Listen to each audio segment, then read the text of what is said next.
Lemon Amiga presents a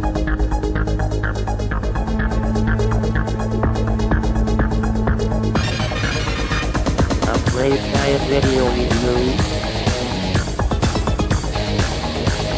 Sit back and enjoy the show.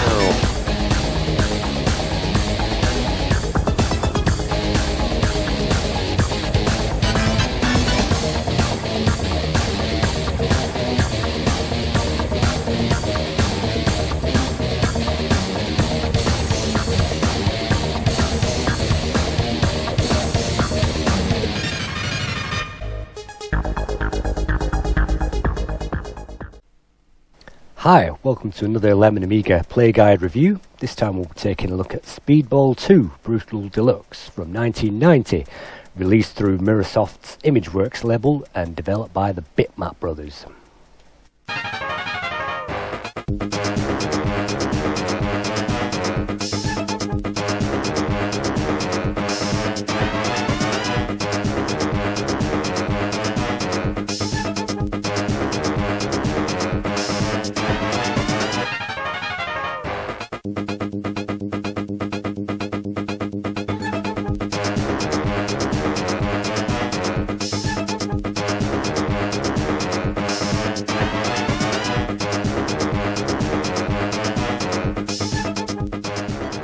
On the main menu of the game, you can choose to play in one-player or two-player mode, and for this review I'll be selecting one-player mode, and we'll be taking a look at the league, of which we should get very far indeed. Let's select a new game and jump straight on into it.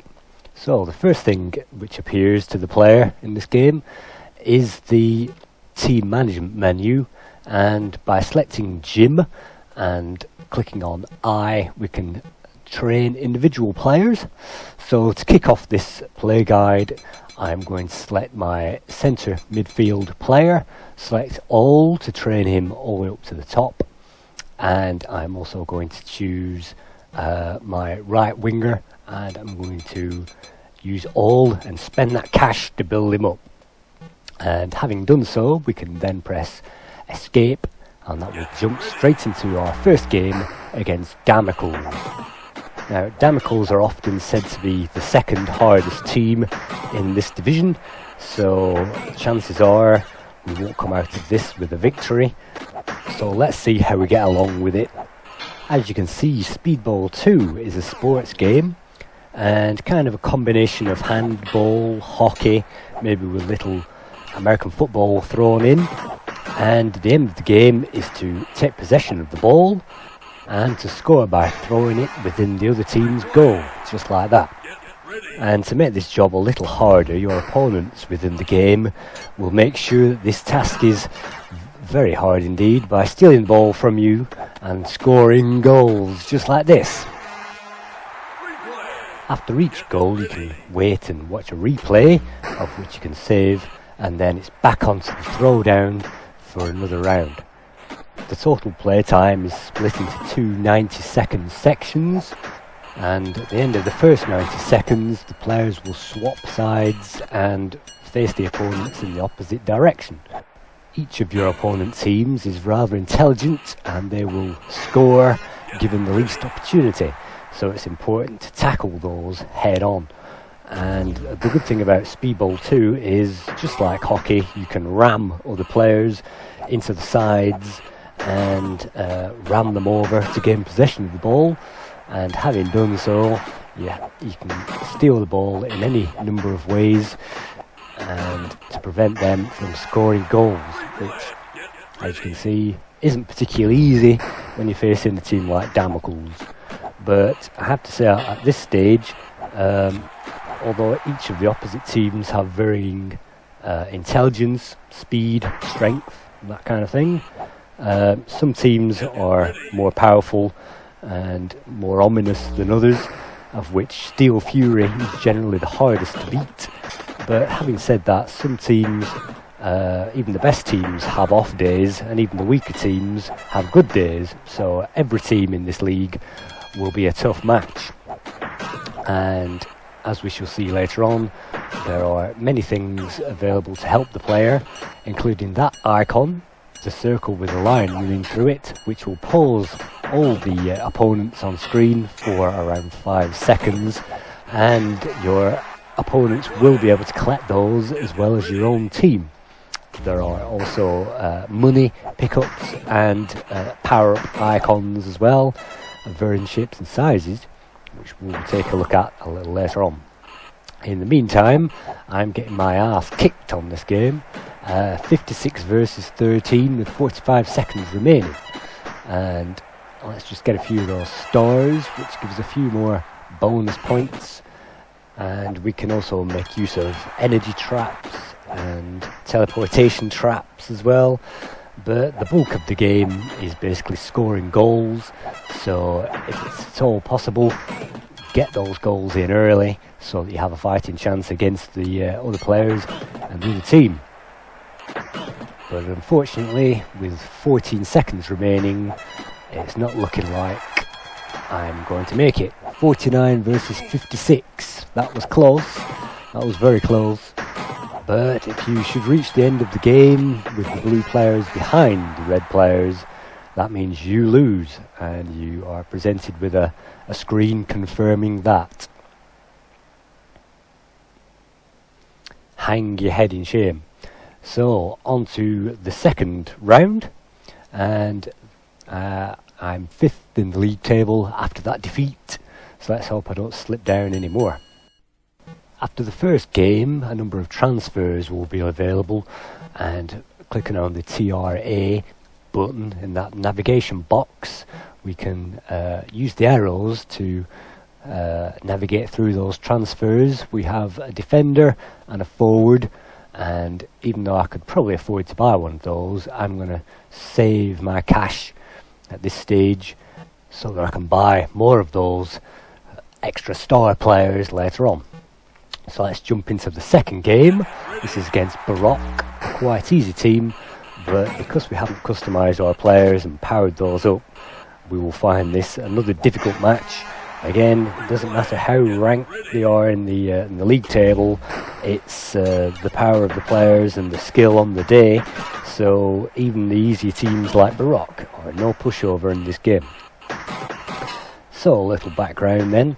Speedball 2 Brutal Deluxe is an update to the original Speedball game, released on the Amiga in 1988, and the game was designed by Eric Matthews and Steve Kelly, and Steve also designed Cadaver and Xenon, and of course Eric Matthews and Mike Montgomery are the Bitmap brothers, and so Mike also helped to code this game along with Rob Trevelyan, and the graphics on this game were lovingly designed by Dan Malone, who is no stranger to the Amiga scene, having already crafted the graphics for Cadaver, Chaos Engine 1 and 2, and he also went on to help design Speedball 2100, which was a PS game released in 2000,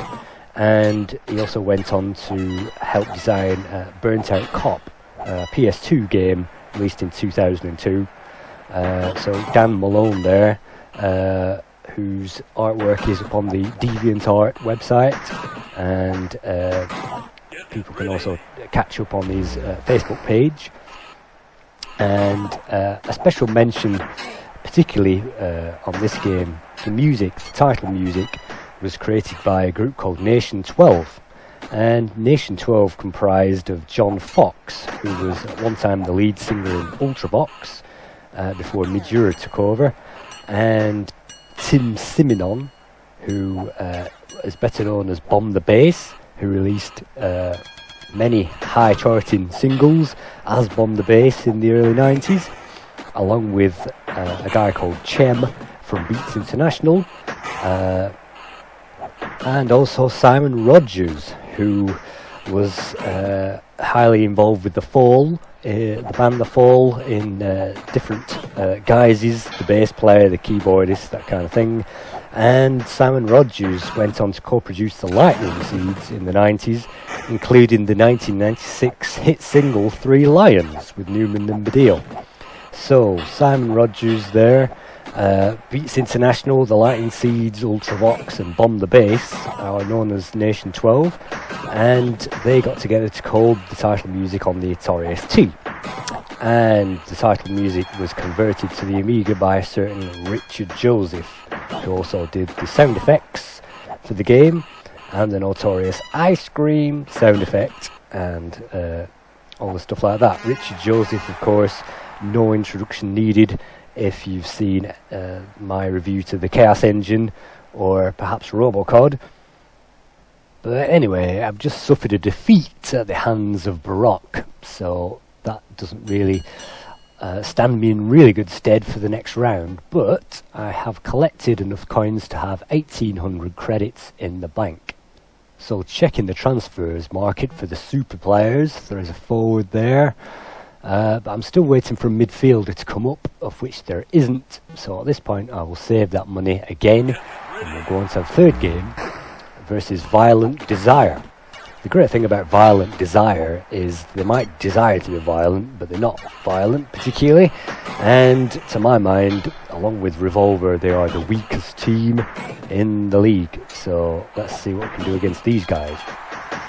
So the first thing I like to do is to have the ball traverse this special coil, and that is actually a score multiplier. If there are no lights lit on that score multiplier, then goals are worth 10 points, and the lights on the side, or the stars should I say, are worth 2 points. But if I have one light lit on that multiplier, goals are worth 15 and lights are worth 3. And if I have both of those lights lit on the multiplier, then goals are worth 20 points, i.e. double what they were originally, and the stars are also worth 4 points, double what they were worth originally. So if the player can get all 5 stars with both lights lit, they can gain a maximum of 20 points, which is the equivalent to 1 goal with both lights lit as well. So sometimes it can be worth going for the goal, sometimes it can be worth concentrating on the lights. Unfortunately for you, your opponents can also go around the same coil, and they can also gain up to 2 score multipliers, and they can remove your blue lights in favour of their red lights, and they can go for the red stars just like you. And another peculiarity is that your opponents will be able to knock out your blue lights should you score any, unless you get 5, and then upon gaining 5 blue lights they will disappear, and the score will then go into the bank, and your opponents will no longer be able to knock those stars off the scoreboard. So while I continue to employ that tactic, let's have a look at the other conversions out there. The Commodore 64 is rather colourless and blocky, to say the least, rather garish sound effects. I'm looking at the CD32 version. Even though the CD32 has 256 colours, I still prefer the OCS palette, and so let's replace that with the PS3 version. This is Speedball 2 Tournament, which was released in 2007 in North America, 2008 in Europe, and they received the game in a brand new 3D environment. But as far as the console versions go, the NES, the Master System, the Mega Drive, they all retain a very good playability, but I prefer the Amiga. And back to the game. So at this point, while I continue with the stars, I think it's important to mention that the players can be killed in this game, and so can the opponents. Well, not literally killed, but if you knock those players down so that their stamina reaches 0, they'll be then stretched off by the mechanoids there, who will stretch those away to hospital, and that player will be replaced by a substitute. Each team only has 2 substitutes, so if 3 or more players on your or the opposing team get carted away, then that means the position will then be vacant, and that doesn't really matter too much in this game, unless of course the situation vacant happens to be the goalkeeper, and then you'll find an open goal, and we'll try and get that mechanic to work a little later on. In the meantime, the important thing is I've managed to score a victory here, and now that I'm about to face the Renegades, it's now paramount for me to get into the transfer market and get that midfielder. So let's get Fu Manchu in there, and we'll put him as the centre mid player to give us the best general compromise. So all we need to do on the next match is to remember to pass to the central player as often as possible, and of course the centre mid player will begin the game, and so it's important to use him to grab the ball. So now we have a star player. Let's grab the ball and pass directly to our nearest player and try and use their skills to get somewhere near the goal. And it is possible to beat up the goalie and as well as the other players. So you might notice the icons above the players' heads. When the player has possession of the ball, they will notice arches over the heads of their fellow players, and those arches, those chevrons, reveal that those players are open for a pass. So you will also see letters as well. W means winger, F means forward, M means mid, D means defence, and that means we can identify not only our players but also the opponent team's players, so that we don't end up passing to the wrong one by mistake.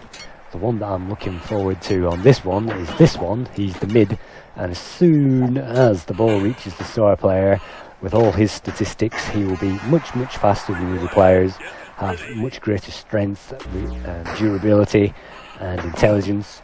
So it's important to pass to him or any of your star players as quickly as possible.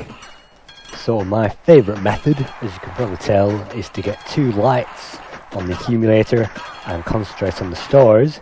So while I do that, let's just go over the scoring system in this game. The player will gain 10 points for scoring a goal. That's if they haven't gained any points accumulations. For 2 lights on the accumulator, that score will go up to 20 points per goal. Each individual star is worth 2 points, up to 4 points of course with the accumulator, and a special 5-point bonus is given away if you manage to get all 5 stars, and that is 10 points, 15 or 20.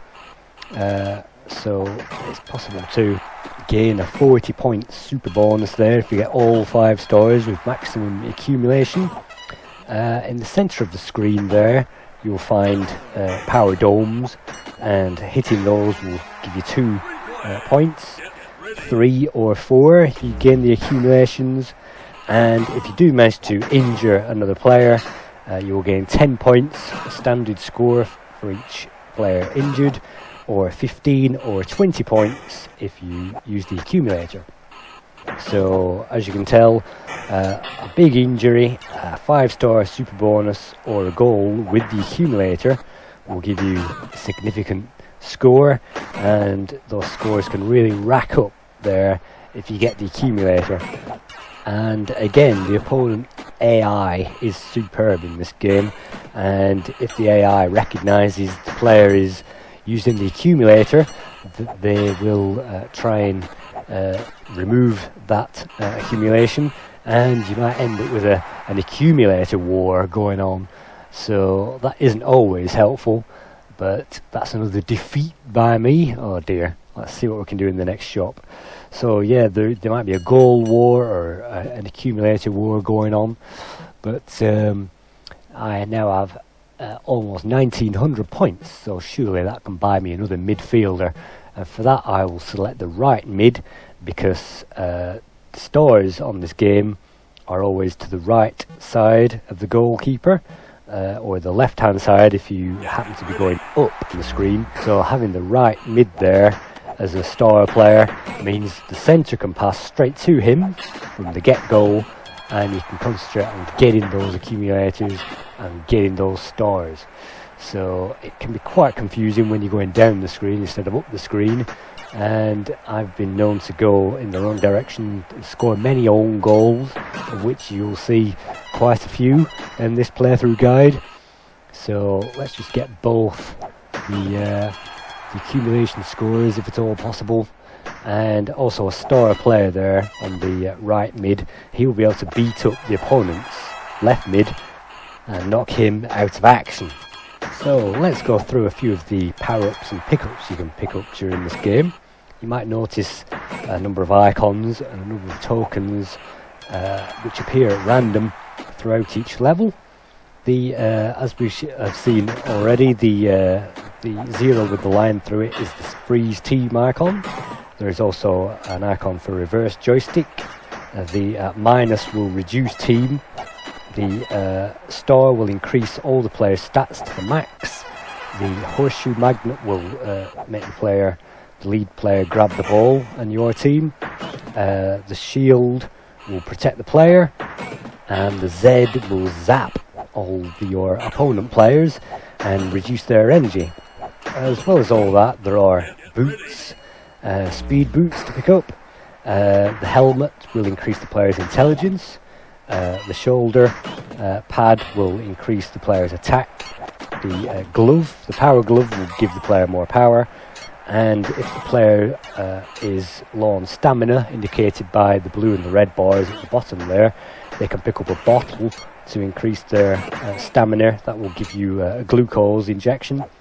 You might find the armor will also increase your throwing power, and the bitmap shades will increase the player's aggression. That means they will be able to lay into the opposing team much more effectively. Unfortunately, all of these icons I've just described will only last for about 5 seconds, so nothing lasts forever in this game, except of course the coins. And there is only one way to gain money in this game. It doesn't matter how many goals you score, how many stars, how many accumulations you gain. The only way to gain money in this game is to collect the coins which appear during the level. Up to 10 coins will appear on each level, and it's up to the player to collect those to force more to materialise. So if there are currently 4 coins on the playfield, they will hang around until you or an opponent picks those up, and then some more bonuses or coins or gloves or tokens will then appear completely at random, and you never know really. The only thing I do know for a fact is the game allows a maximum of 10 coins to be picked up for a maximum of 1,000 credits per game, and then it will stop respawning those coins after you collect that quota. And having a star player means you can outrun all the other players and collect those coins, and coins are one of the most important aspects of the game in my view, as that means you can buy more star players on the transfer market between every game. So I always like to collect as many coins as possible. And look at that, 136 points versus 2. That's definitely the demise of Revolver, which isn't a very good team at all. But if you have those star players in those key strategic positions, it certainly makes this game much easier. So after those first few initial defeats, you might have thought that the league would be a write-off, but on the contrary, the game accepts a number of defeats, and as long as you score 11 wins during the season, you can progress to the next season and move up to the next division. So I'm going to buy myself this Wesley Snipes character and stick him in there at centre forward, and that should mean scoring goals is now much easier. But the player might not notice that against Steel Fury. In my mind, Steel Fury tends to be the hardest opponent on the Division 2, so it really does take a number of star players to get through Steel Fury. There really is no point building up individual players or building up the team strength, because against Steel Fury that really isn't going to cause much impact. What the player really needs to do, I find, is to gain those star players, and you can ignore the rest of the team using this method completely. That's the method I'm going to show you in this play guide. And at this stage I'm just going to say this is the first time I've actually played this game, Speedball 2, since the 90s. So at this point I'm trying to not only remember how to play it, but also the strategy I use. And I'm used to losing the first few games, buying the transfers and then winning the rest. So let's see if that comes to fruition. Now that I have that centre forward, it's now possible to jump straight up from the get-go, run straight forward, mow down all the opponents in our way and knock out the goalkeeper for a goal. And because that centre forward is now really fast, we can outrun all our opponent players, and hopefully that should make scoring goals much easier. As I say, it's probably best to get the star players because they can then outrun all the others, and it's not going to really make any difference if you build up the players' aggression, strength, intelligence, stamina, that kind of thing. If you have enough speed to outrun all the other players, that will mean none of the other players will be able to hit you, and similarly you won't have to waste time slowing down, stopping to beat those guys up. So if you can outrun the rest of the field, speed is definitely required, and to me that's the most important item to collect in the game. And certainly with enough speed on your side, it means the player can retain possession for that little bit longer and should avoid the need to pass so very often. Again, passing in this game isn't very difficult as long as the player remembers that there will be one player of their team in the very centre of the play area, and there will be one either side of the centre player, one either side of the forward, and one either side of the goalie. So if you do throw the ball forward diagonally, you should be able to anticipate the location of those players in the formation. Unfortunately, there are no reformations in this game. This isn't sensible soccer. You can't reformat the squad and move those players around. The standard 9-on-9 formation persists, but never mind, that's just one of those things, and it really doesn't spoil the game particularly. And as I say, passing is made a little bit easier if you can see the chevrons above your team players, which indicates they are open for a pass. And if you can't see any of your players on screen, it's probably best just to keep hold of the ball until they appear, and then a quick stab of the fire button will pass the ball to them. Holding the fire button for a longer period will instigate a longer throw, which can throw the ball way over the players' heads, and to me this is far less accurate than directly throwing the ball to your teammates. So I don't tend to use the holding down the joystick fire button method, mainly because this game is so quick. The player doesn't even have time to hold down the fire button, or they will just get rammed by all the other opponents and smashed into a pulp. So the game really does run fast, even on a stock Amiga 500. It's been highly optimized and it doesn't wait around for anybody. So for that reason, it's so important to get stuck in and to employ different tactics. And here we go again. I have 865 in the bank, which is not enough to buy me a star player, so I will save that coin cash for later. The Messiahs are pretty easy, so with these star players literally running rings around the opposition, it shouldn't be hard to get a few stars to give us a starting point, and then the rest of the level I'll probably scoring own goals like that, but for the rest of the level after that I'll probably be going around collecting these coins to increase our coins total, just like this. And let's just hoover those up there. As I say, the opponent AI is really superb on this game, but I have noticed the opponents tend to go for goals over any other scoring method, over stars, or as we shall see, the rebound globes in the centre. They will always go for the goals, and they are surprisingly effective at going for the goals, as can be seen.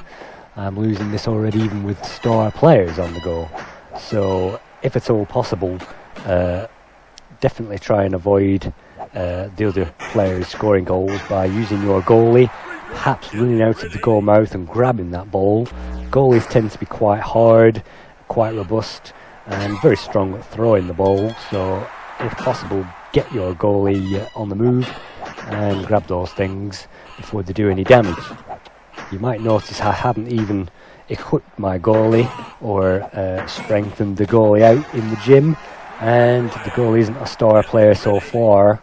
To me, the goalie, if you have a strong midfield and a strong centre forward, the ball shouldn't even get anywhere near the goal mouth, so you shouldn't really need to enhance the goalie.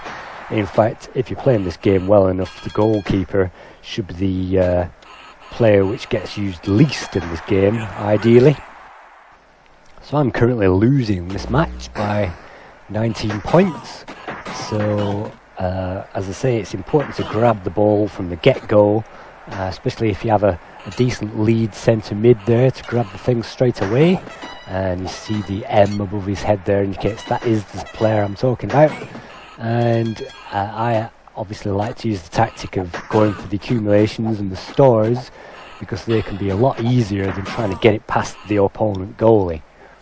And using that method, I'm now only 7 points behind. The globes there, really no point hitting those, even though you do get 2 points for hitting the rebounds off those centre globes there. That often distracts the player. Oh, that's nice, I knocked my own star off. There you go, let's collect the 5. And similarly, the teleportation holes, which the player will see on the sides of the play area, will make the ball teleport to the other side of the play area, kind of like Pac-Man style. But again, that is really confusing, and you never know where the ball's going to end up. So it's all very well lobbing the ball in there, hoping that it will miraculously appear in your hands, but it can so often fly through there and appear in the enemy's hands. So again, I don't tend to bother with the teleportation devices. But as the game rolls on, the latter stages of the game reveals that the opponent players will be more likely to get injured, and even your players will be more likely to get injured. So injuries start appearing now with 18 seconds remaining and 2 points ahead on score. So if I can score a goal by mowing these guys flat, I can guarantee my win. And again, with a star player, that's all you really need to do. If you're impatient, just run over those guys like a steamroller and pile into the goal. And when you're not doing that, you can always injure the other players as well for a nice 10 point, 15 point or a 20 bonus. So that puts me up there to 69 versus 55, and with 5 seconds remaining, that will make it impossible for the other player. But let's just try it again anyway. 1 second, 0, and there you go, another win. That's what I like to see, and that should give us the win. So let's have a quick look at the high score table. I'm in 3rd, and we've played 7 games out of the 14 games in the league. Remember, we play each team twice, and at the end, the top 2 players will go through. And let's use our cash to buy another star player. This time it's a defender, so I like to build up the right hand side of my squad, rear mid and rear defence, because the stars, don't forget, are on the right hand side. And that leads us on to our second game against Violent Desire, which means we are halfway through our first season.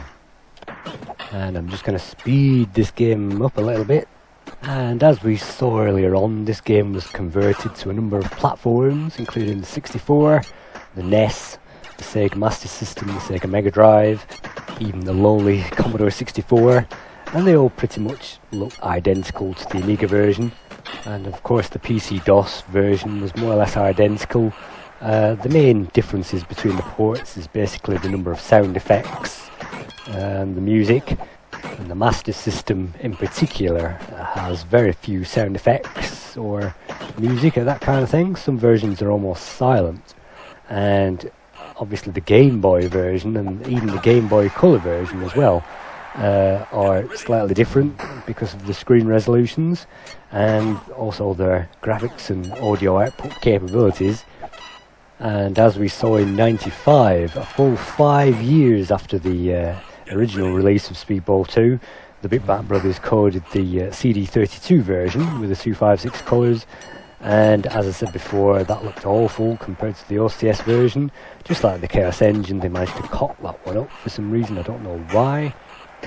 And on the Mega Drive, incidentally, the opponents were gold, and we play silver players, silver and gold there, particularly in Japan on the Mega Drive version. But in general, the playability, the core gameplay, remains the same on all the conversions. The speed and the playability remains intact, which is the best thing about this game. The playability increases the longevity, and players will come back to this game usually again and again. There's nothing in the game which is a bug which players complain about. In fact, looking at the reviews, this game on average got around 94%. Amiga gave it 95% in February 91, and Computer and Video Games magazine gave it 97% in March 91, which is as close to perfect as CMVG ever awarded a game, as far as I know. Zap gave the Amiga version 96% in issue 71. The One Amiga gave it 94%, and Amiga Joker even gave it 90% in March 91. So really excellent reviews there. Here we are again in the transfer market. I'm going to select this Dominic Diamond character and stick him in there as one of our front wingers by moving the box down to the position, clicking on buy there. He'll be inserted, and his stats are rather meaty, so that should mean all our players on the right hand side are now star players, and even most of the ones in the centre are star players as well. So even against a team like Renegades, which is kind of a middle of the road kind of team, if you haven't got any power-ups at all, they will absolutely thrash you to death and throw you away. If you have these star players, I'm about to demonstrate how you can get an amazing score, even playing against these guys. So yeah, back to the reviews. Speedball 2 is in fact voted the third best Amiga game of all time, 3 years running, 3 years consecutively in the Amiga Power Top 100 list. And the list was made out of reviewer votes and also player votes from all over the world, and only sensible soccer really could ever trump this game as a sports game.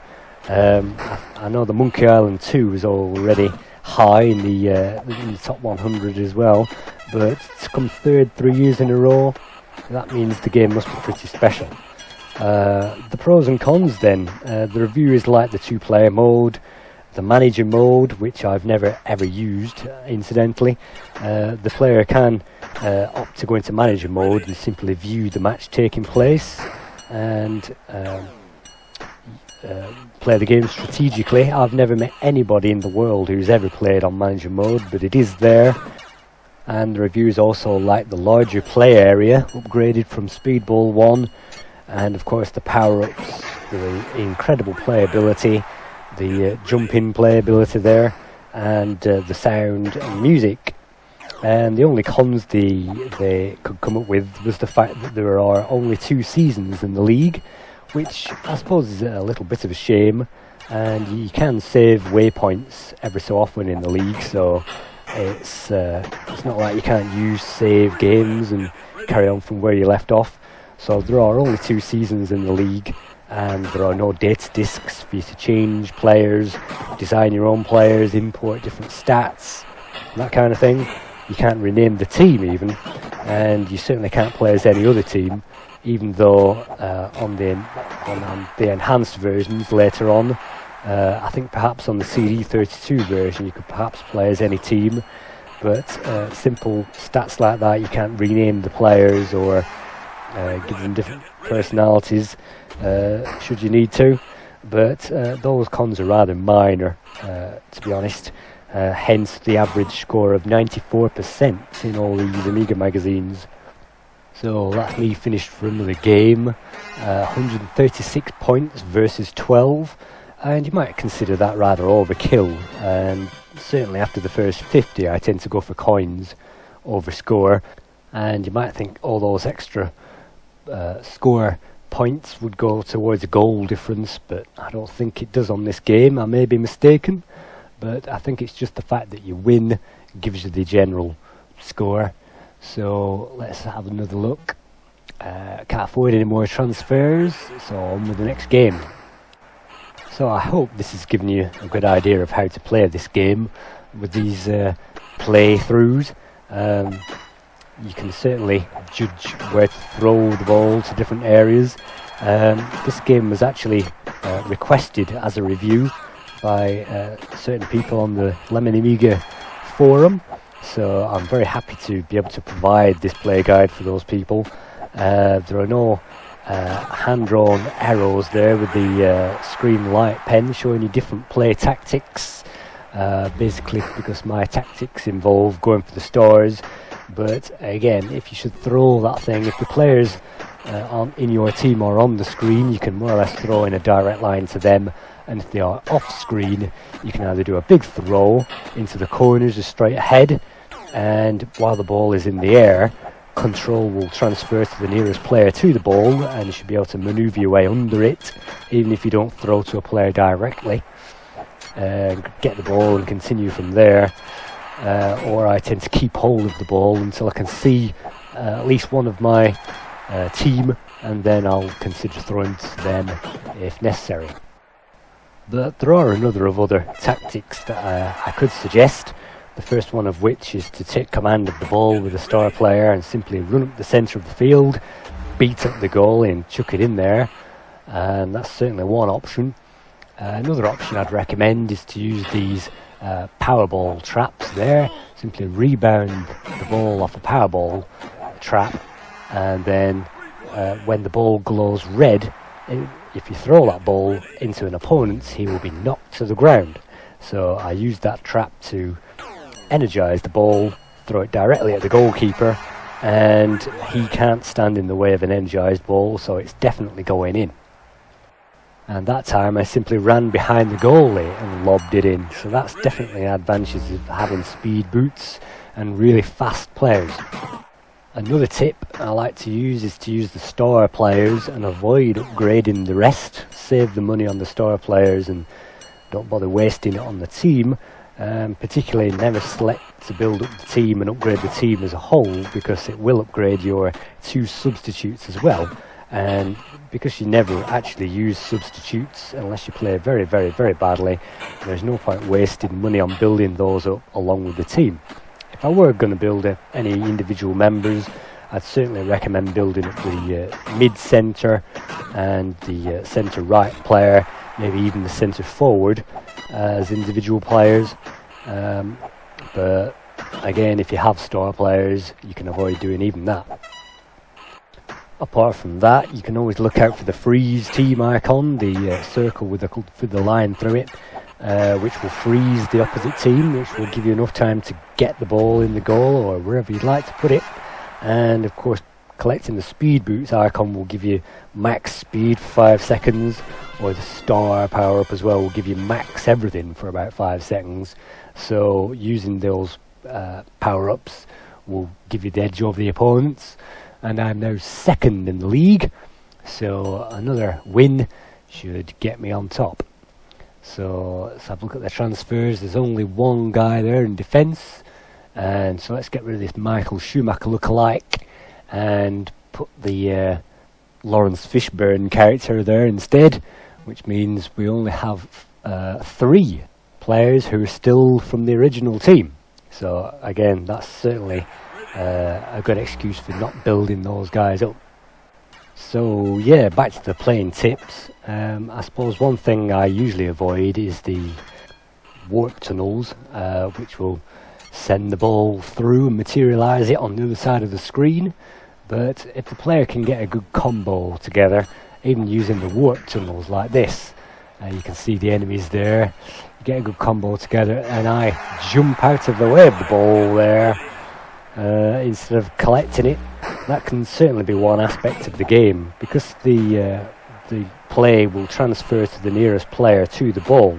Should you be running in the wrong direction, it is possible to score own goals and leap out of the way when you're supposed to be leaping towards the thing, and that can't always be resolved because the play does switch quickly from one player to another, and the player will be concentrating perhaps on the defender, and then when the player switches to the goalie, they're still moving the defender to the right, so the goalie moves to the right.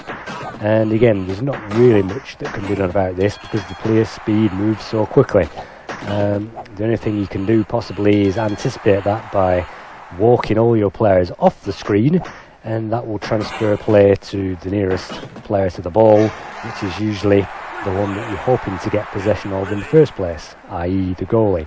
So that's my tip for that. Another thing I'll say is it's often best to keep mashing down the fire button even if you don't have possession of the ball, because the players standing around other players on the field will punch and grab and kick the opposing team. So even if you don't have the ball, press fire to instigate those attacks, and perhaps they will knock out the opponents or degrade their energy, which means they are less effective, and in general run towards the ball and get rid of the enemies. Sometimes it's possible to find markers standing behind or by the side of your players or your team. So sometimes if you find that you've gained control of a certain player, it might be best to deck the marker, get him on his ass, and then continue, because that means you're not being tracked all over the field by somebody who is trying to steal the ball away from you. And of course, if you can send guys home on a stretcher, do that by keeping an eye on those bars on the instrument panel. As soon as you see the red bar is teetering out right at the bottom, lay into those guys and they should topple over and fall down. And of course they will give you some score, minimum 10 points, maximum 20. So if you can knock those guys out, all the better. I never tend to look at the blue bar, which indicates my own player's stamina, because if I'm using star players, that should be near the top. Look at this, the centre mid there with hardly any health, so the first thing I'm going to do is lay straight into him and bash him to death. Try another direct goal approach, and that works for him. 96 points versus 65. So Revolver, definitely one of the weakest, if not the weakest team in the league. And at this point I have to say as well that as the league progresses, the teams will get stronger. They will buy extra players and buy transfers and steal transfers off the market. So finding those teams earlier on, they will be much easier than finding the same teams later on. So if you injure the opponents the first time you meet them, it means they will be forced to buy extra players, to upgrade players, and to waste money on transfers, which means they will be much stronger later. So for that reason, if you're going to dispose of these guys, it's probably best to get rid of at least 3 or 4, and then the opponent will have to spend money buying substitutes and things like that, rather than actually upgrading their team and spending the most money on the best players, because that's definitely not what you want to do. And here we are at the top of the table, so that tip is definitely an important tip to remember when playing teams like the Steel Fury, which I'm just about to play for the second time now, because if you deplete those guys earlier on, they will be forced to buy star players, and that will mean they're really, really difficult by the time you play them again.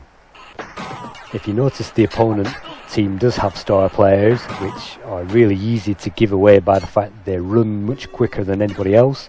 So if you do notice those, perhaps avoid laying into those guys, because they will have just as much aggression and determination and fighting power as your own star players. So you'll probably knock each other out if you do that and waste your own star players. So avoid those if necessary.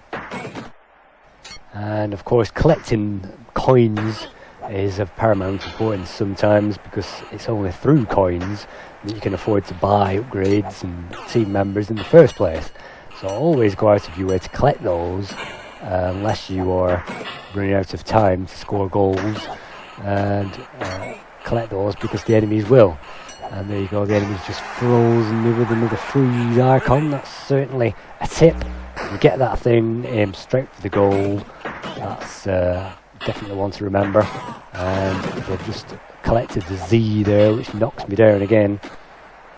So it's best collecting those before they do, because they will be used against you in the player field should you not collect those in time. So collect as much as possible and beat as much people up as possible, as long as you're not at the risk of losing the game. I suppose the most important thing of them all is to win the game, and as I say, you should win at least half of the games in the league to be any chance of the win. And of course, if you can get those power generators to instigate the Powerball, make full use of those to mow the enemy players down, because if you don't, you can guarantee the other team will, and they will score a goal using that method. And those glowing Powerballs will last until it's gone through a number of players. And I've also noticed the score increase multiplier also works with the Powerball. So if you have no score increase multiplier, the Powerball will get through 2 enemies before reverting back to the silver ball. If you have 1 light lit, they will get through 3 enemies, and if you have both lights lit on the accumulator, they will get through 4 enemies for you before they revert back. So again, accumulating those accumulator points is definitely worth it. As soon as you can, on every level, get those lights, and then avoid those ramps so the enemies can't knock them off you again. And I suppose possession is 9/10 of the law when it comes to this kind of thing. You really need to avoid battling to get those score multipliers, because they will rob the score off you should you do that. So let's just get these lights again and collect that score, because it's even Steven at the moment and only 8 seconds to go, and that's a very good sign. I've just managed to get the guy just with 8 seconds to go. It is possible to score the winning goal or get the winning credits just in time, but there are no countdowns in this game, no 5, 4, 3 like the Chaos Engine, so you never ever know when the match is going to finish unless you are keeping an eye on that counter in the centre of the screen, and that's particularly hard sometimes with so much action going on everywhere on the screen. So let's see where that puts me up. There you go, number 1, 168 points in the clear, that's more like it. So before we face Damocles, the number 2 ranked team, let's just install this midfielder in here from the transfers list. So we'll buy this David Cameron lookalike and install him in there, and because his energy is rather higher than the tired hold centre player, the old Fu Manchu, I'm going to swap them around so that I've got the most powerful player in the centre midfield, and that means grabbing the ball from the off and running with that ball should be much easier. So this is round 13, the penultimate round of the league against Damocles, and as you can imagine, it's pretty hard at this stage. Look at that, ran straight towards the goal and knocked myself out. So Damocles is really hard once you get to this point in the game.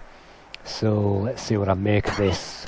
Grab the coin there, always important, as I say, and run like hell, even if it means grabbing coins and running rings around the other players. Look at that, the other players blocking me in there, which is often a tactic that they use. Very intelligent guys. And let's just get those stores. I always like to get at least 5 stores, and then that's points in the bag, even if I don't get any accumulators. So look at that, players running towards the goal there. Have to be quick with the goal sometimes, running out there and throwing it back. And missed, complete crap.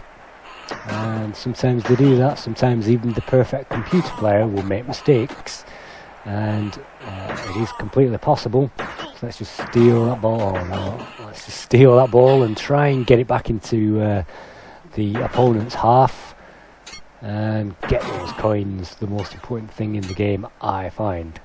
26 versus 0, that's certainly a good score. And with the electro ball, I can now hit those targets and go straight for the goal. As I say, knocking the goalkeeper out with the electro ball, certainly an easy way to score a goal. So look at that, half time just before I got there. it can be quite quick actually. These 90 seconds, you know, that's only a minute and a half, so that doesn't really last. So we can make up the second half there and rub the ball through the teleportation device and passing the ball. If the ball ends up in no man's land, it's soon picked up by one of the other players, and the horseshoe there should give me possession of the ball, but I already have it, so I don't need to pick up that icon. Run round, can he score a goal? And yes, deck the player. Once you get here in this game, even the goalkeeper is hard as nails, so even decking the goalkeeper isn't always easy, but it is possible. Just wiping the accumulation out there, it is possible to get that score. 59 versus 2, which certainly holds me in good stead at this point of the championship, and they've just scored a goal, which no harm done really. Let's see what else I could do on this particular level. Look at that, I even noticed the 50, the 75, the 25, it even tells you the goal lines there in a kind of a American football style. I haven't actually noticed those numbers on the floor of the play area until right now. There they are, the player should need those. And get another set of stars for a rack. And if you are anywhere near the goal, it's sometimes worth lobbing it in there, but I am searching for coins. I can't see any, so I must have picked up those already. And wipe his player's star out. Excellent, to knock him down to 10 and put us up to 81. Well, as a penultimate round, that was quite easy, or at least it made it look easy with all these star players, and that's certainly tip of the week. So let's head on to the final game against a pretty easy team, Baraq. So do I have any? Well, I do have transfers in the transfer box, but I don't have enough cash in the bank, so I can't buy the Ernest Borgnine player or Rihanna.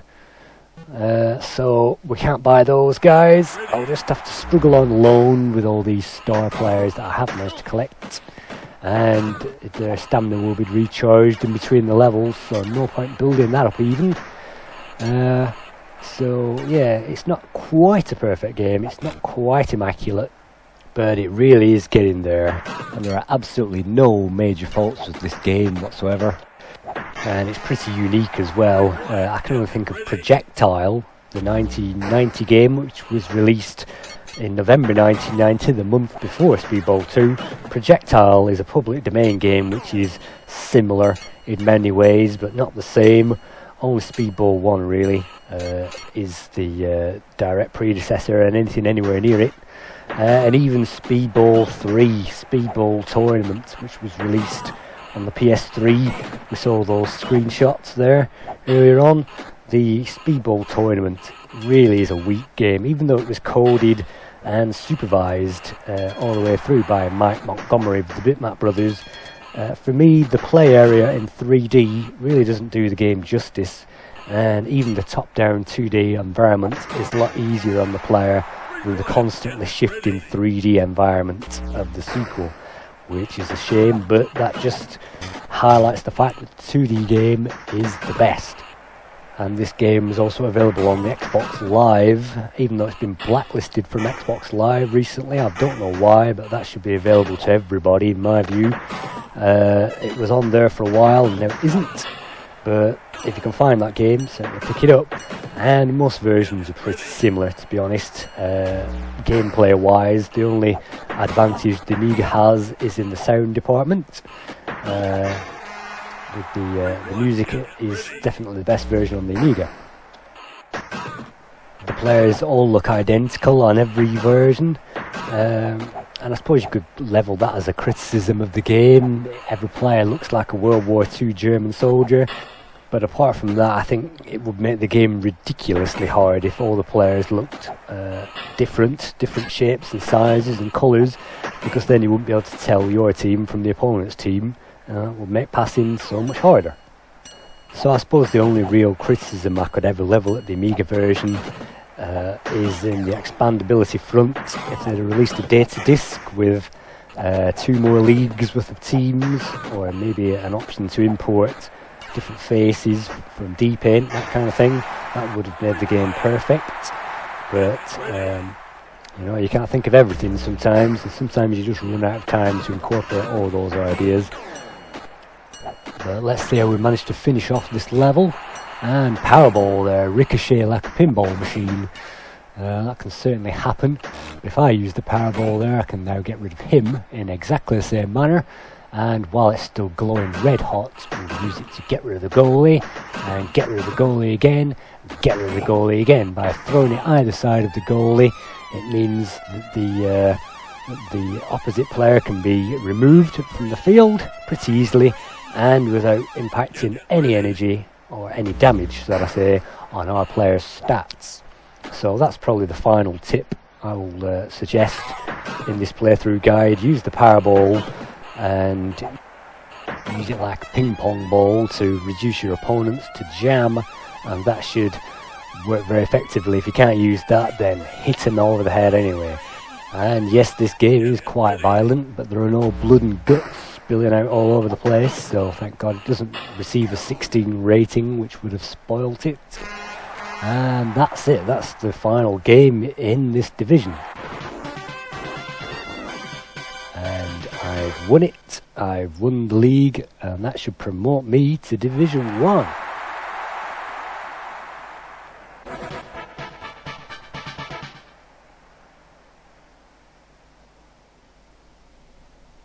Excellent. So, on to the new season, and this time we'll face even more opponents and even better players in the shop. Look at this. 3 really good players in the transfer market, including this Kurt Russell lookalike who has full stats. He would be a great player to have as a centre mid or a centre forward, but I can't afford him, just a few hundred credits shy, so that's disappointing. So on to the next game. And that's about it from me. I think I've imparted as much knowledge as I have on this game to you guys, hoping the game will come up in the Lemon Compo, the Super League at some point, and then we can all have a go at this. And it's not hard to guess what I think about this game. The graphics are great, the sound, the playability, the lastability, everything about it is highly polished and playable, and even a novice can jump straight into the game, pick it up and get playing straight from the goal. There are no real instructions to memorize, even though there is a hefty manual that comes with it. There are no real places where the player can get stuck or anything like that. It just all boils down to the player's skill. So I think this game definitely deserves in the 90s, and I'd probably give it 95%, something in the region. It's a bit of the Speedball tournament was less effective with the isometric 3D view, and I also know about Speedball 2 Evolution, which came out on the iPad and the iPhone in 2011, and that more or less follows on from the traditional Speedball 2 that we're looking at the moment, top-down view with a few more enhancements as well. So hopefully with the demise of Microsoft, the license should be pretty much free to develop, and as long as Mike Montgomery is attached to any project, I'll be certainly looking forward to many more Speedball games in the future, and perhaps even a real-life league, who knows. Maybe in the year 2100 we might find Speedball playing for real. So thank you for viewing my Playguide review of Speedball 2. I realise it goes on quite a while, but thanks for sticking with this review and hopefully gaining a little insight into this game, learning a few play tips and that kind of thing. So I'll see you guys next time.